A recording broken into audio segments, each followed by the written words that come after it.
Entonces comenzaremos a explicar el capítulo 3, que es la estructura de la resistencia básica. Entonces, dada la gran diversidad que hay a la hora cuando hablamos de resistencia yéndolo a nuestro campo, desde un punto de vista metodológico y práctico, la resistencia puede ser básica y específica. En este video nos centraremos en la estructura de la resistencia básica.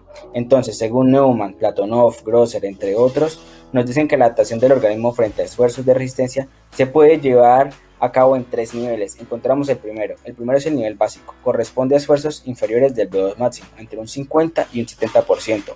Una frecuencia cardíaca entre 130 y 150 pulsaciones por minuto.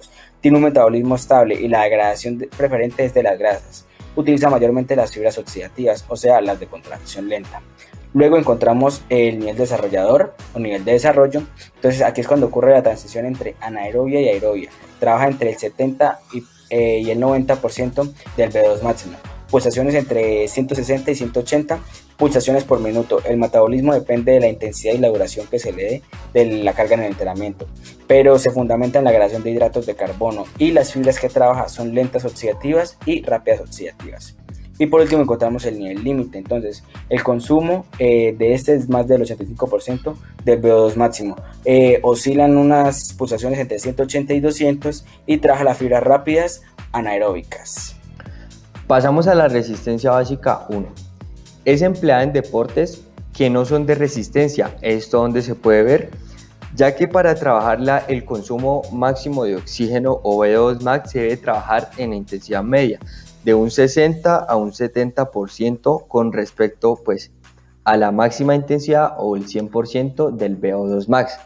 Hace más soportable la carga psíquica, ya que la percepción del atleta va a ser mucho más favorable debido a que se trabaja a menores porcentajes.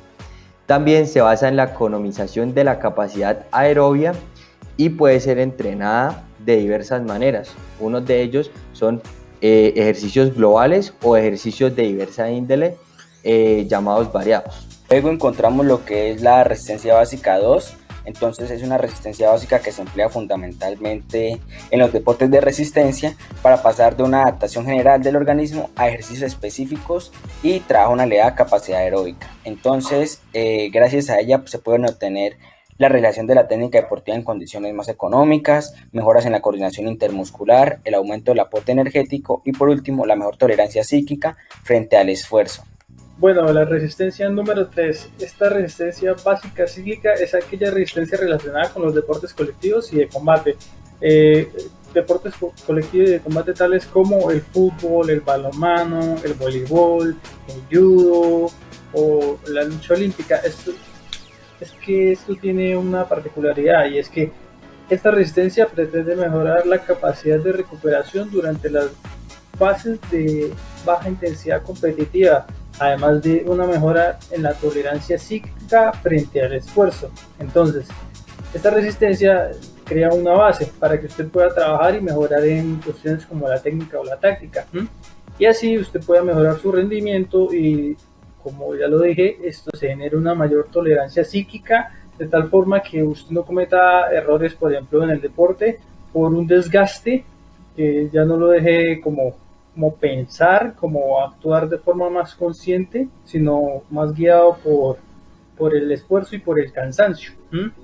Entonces, la particularidad también que tiene esta resistencia es que esto se puede dar de forma acíclica, con diferentes intervalos, porque por ejemplo puede esto generarse un esfuerzo máximo, después pasar a un submáximo y después entrar en un intervalo de recuperación muy relativo, dependiendo mucho de la actividad que se esté realizando.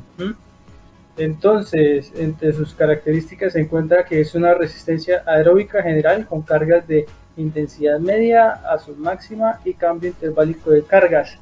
¿Qué pasa? Que como es tan cambiante, entonces el desgaste metabólico también es diferente. Entonces usted puede pasar de un metabolismo aeróbico láctico a un anaeróbico láctico y a un no aeróbico, que es como el más predominante, ¿sí? Entonces esta es la cuestión que tiene la resistencia número 3. La capacidad mayoritariamente aeróbica, como lo acaba de decir, y un cambio constante del metabolismo mixto, aeróbico-anaeróbico, de un ácido láctico de 6 a 8 milimoles por litro y alternancia de las formas de movimiento.